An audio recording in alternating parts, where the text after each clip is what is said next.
好，咁就Patrick 同 Henry 啦，咁就多謝你今日接受今次嘅訪問啦，亦係多謝Lost Council 啦，咁就邀請你哋兩個重要嘅人物嚟接受今次嘅訪問嘅。咁就想問Patrick 同 Henry 啦，你哋喺嗰個物流工作上面主要嘅範疇同埋職責係啲乜嘢嚟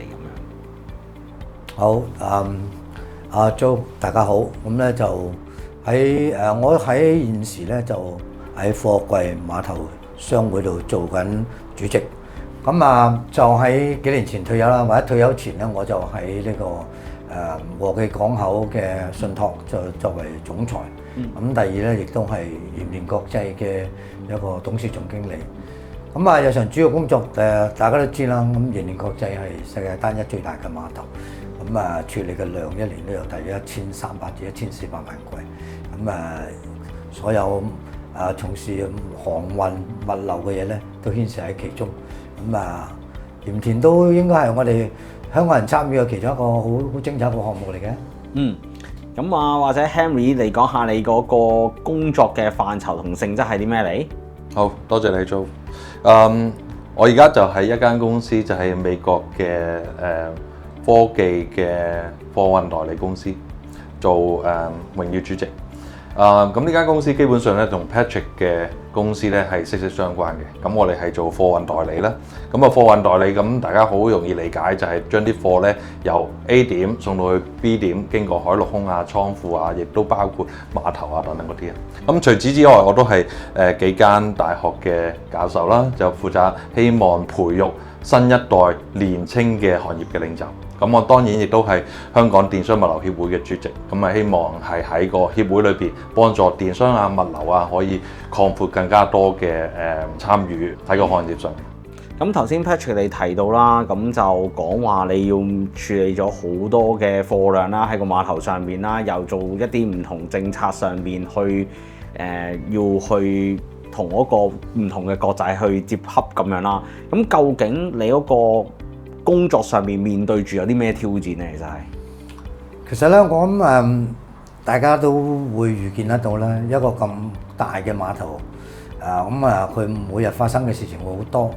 咁但係喺呢度我特別強調咧，就係任何一個管理咧，都係要講嗰個系統啦。咁如果喺一個好嘅系統裏邊咧，好多嘢咧可以按序發生去處理。咁至於特殊嗰啲，我哋用特殊方式。咁喺我自己嘅個人管理嘅理念裏邊咧，我成日都堅持就我要一個團隊，我就唔需要一個英雄嘅。咁所以就喺一個團隊建設裏邊咧，我相信啦，特別我下屬好多年青人嘅，咁佢哋都喺一啲有制度嘅環境，但係我哋呢行本身都好動態嘅，因為每日發生嘅嘢唔一樣，咁每日嘅挑戰亦都唔少，咁從中好多嘅學習，令到其實啲同事咧，咁大家都可以好多嘅成長。咁當然啦，我自己睇到喺我哋集團裏邊都培育咗好多高級嘅管理員工咁都係由我哋呢度培育出去。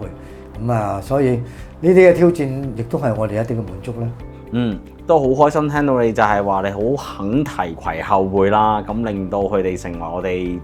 物流行業有一個持續發展啦，唔會令到佢青黃不接啦。咁Henry，其實咧我見你好後生啦。咁其實點解你會咁有熱誠去做呢一份嘅物流嘅工作？因為成日都講話物流工作係好艱辛，係一個有人話三水嘅行業，汗水、血水同埋淚水嘅行業嚟嘅。咁究竟點解你會仍然咁堅持去做一個嘅行業咧？我想話，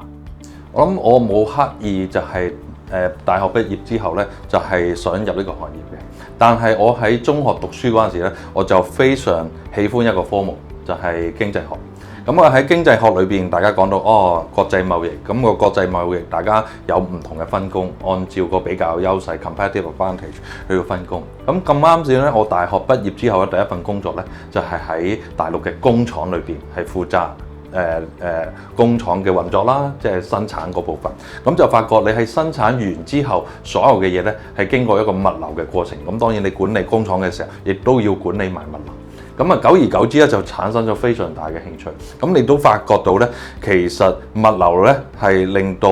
無論係買家或者係賣家喺個國際貿易裏邊咧，都係經過物流將啲貨咧散到全世界唔同地方。就好似我哋而家喺嘅呢個房裏邊嘅環境啦，即係包括台啊、凳啊、梳化啊，成個過程都係經過一個國際貿易同埋運輸物流一個過程。咁我覺得非常之大意義啦。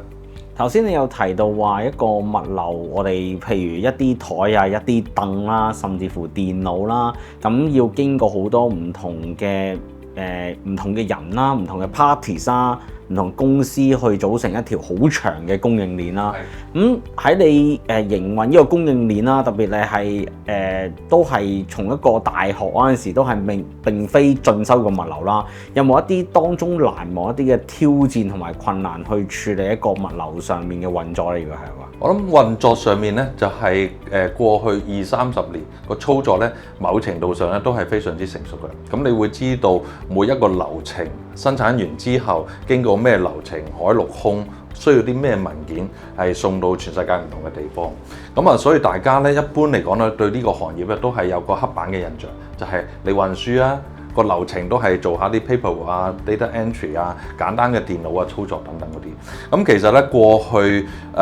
10幾年咧，呢個行業都係翻天覆地嘅變化啦，包括係自動化嘅操作啦，包括你點樣用大數據啦，包括過去10年崛起嘅電商啦，咁啊電商更加需要精準嘅知道每一個 SKU 每個產品點樣吸引到消費者，從而經過物流送到目的地啊 B to B to C 啊等等嗰啲嘢。咁我諗喺嗰個應用上面咧，係需要更加多嘅數據化啦、大數據啦，甚至乎 AI 嘅參與啦。咁喺個過程裏邊咧，都有少少覺得係青黃不接嘅。因為大家對於呢個行業嘅刻板印象仍然係運輸，但係成個行業不斷提升嘅時候，我哋係需要更加多嘅獨立嘅知識去支撐成個行業嘅成長。頭先 Henry 提到好好就係話，而家我哋要講緊大數據啊、AI 啊、高端科技。咁啊 Patrick，你其實喺一行其實真係好經驗啦，係一個我哋值得學習嘅前輩啦。咁你其實喺加入個物流行業嗰陣時，由初期到去現在，其實你有冇見到一個好大嘅轉變？一啲嘅科技、高端科技技術係引用喺個唔同嘅碼頭或者港口嗰度咧？如果係話，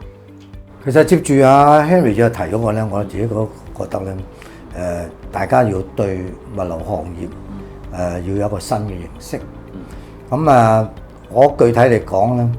我係91年咧已經係去上海去。即係參與呢個合資嘅談判，同上海港嘅合作。當時係上海港非常落後，但係你睇翻今日嘅上海港，特別洋山港已經係全自動嘅碼頭。咁我喺度咧特別都同即係好多嘅朋友都提下啦咁。人工智能啦、自動化啦、綠色環保啦、新能源啦、新質生產力啦，呢啲全部你可以講嘅。甚至正話提到嘅數字化管理，呢啲今日都已經應用晒喺物流裏邊。而且不斷喺時間、空間同埋成本裏邊咧去競爭嘅。我自己特別都想講咧，物流唔係簡單的，以為真係去搬人力可以搬得幾多嘢咧？但係我利用啲新嘅科技咧，喺不斷嘅探研裏邊咧，俾到我哋好多新嘅挑戰，同埋俾到我哋一啲新嘅成果。呢個我特別都想借呢個機會咧，都希望大家去重新認識下乜嘢叫物流，就唔係真係唔係擔抬停托噶啦。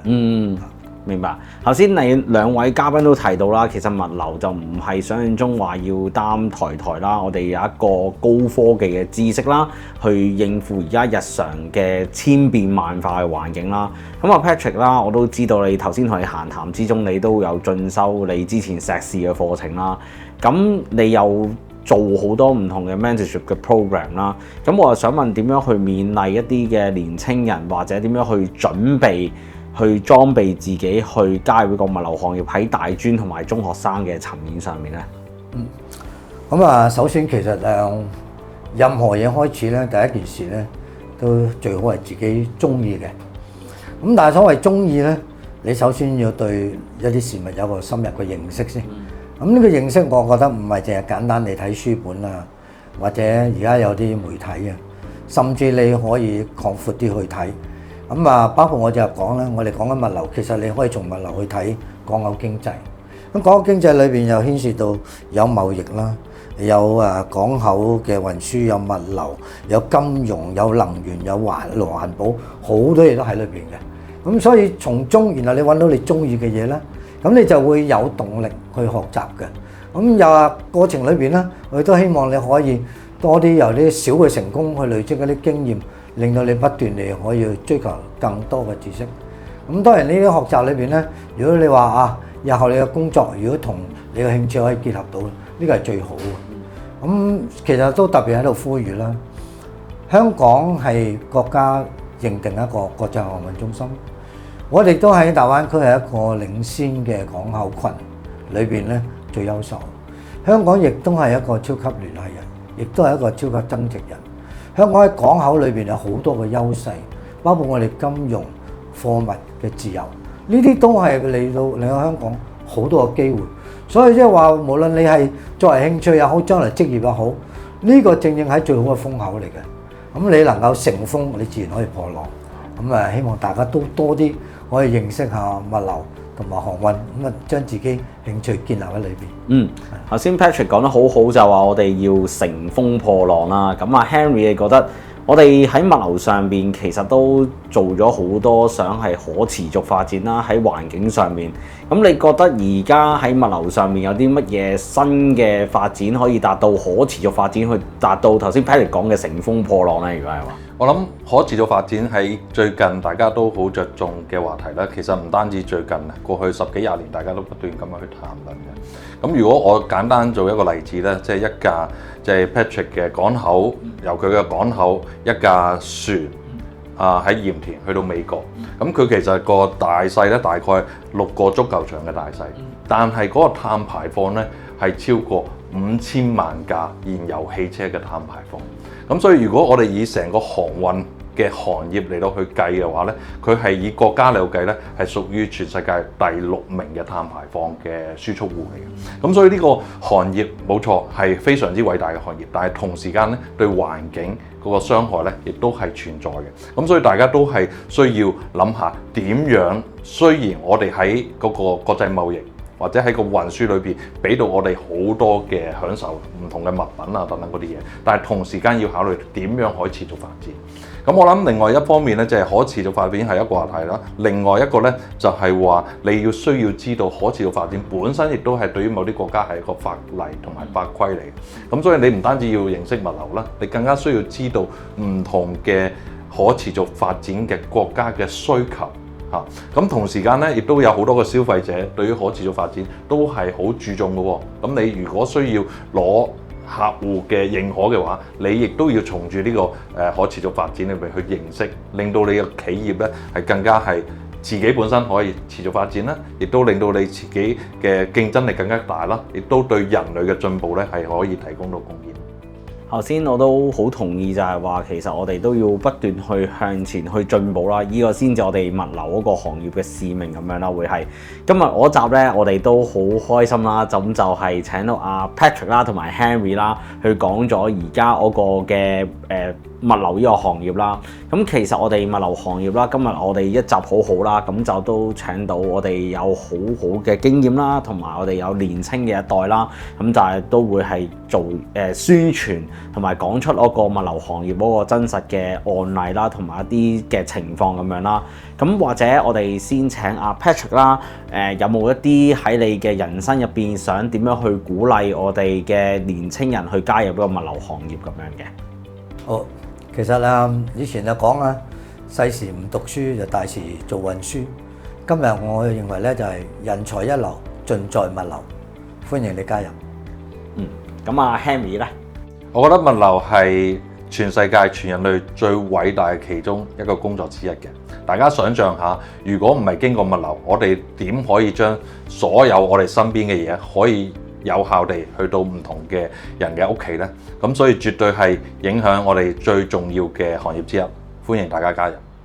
咁就到今日啦，都多謝兩位嘅嘉賓啦，勉勵嘅説話啦。其實都希望大家能夠可以改變對嗰個物流舊有固有嘅思想啦。咁就希望大家能夠可以積極可以去能夠進修，可以能夠考慮我哋物流嘅行業。試想下我哋喺個物流上邊喺衣食住行方面啦，究竟物流扮演啲乜嘢重要角色，喺我哋物流上面扮演一個好重要嘅貢獻。多謝大家。